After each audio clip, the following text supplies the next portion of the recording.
На бъдни вечер гостуваме в дома на семейство Маданкови от родопското село Орехово. Тук тече трескава подготовка за празника. Някои от ястията са готови, други се приготвят в последния момент. Павлина меси питката. Живи и здрави да бъдем всички, цялото семейство, целият български народ. Накрая се слага и символът на родовата принадлежност. Казва се просурка. Тези знаци на просурката означават са били някакъв символ на големите фамилии. В Орехово традициите са живи и се спазват, предават се от поколение на поколения. С тях се запознават и посетителите на многобройните къщи за гости. В Орехово селският туризъм се развива успешно от години, а за Коледа местата са заети още от края на лятото. Никога не купуваме, все още спазваме традициите.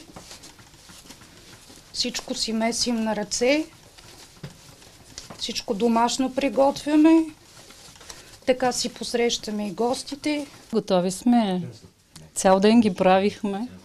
Сърмички направихме, такива постни, които са с орище, да. И са мънички, типични за този край. Тук чушки, червени чушки с бобчи.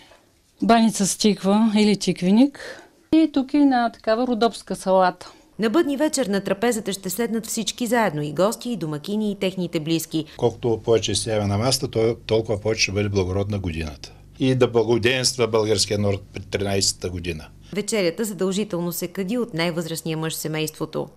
В печката се слага бъдника.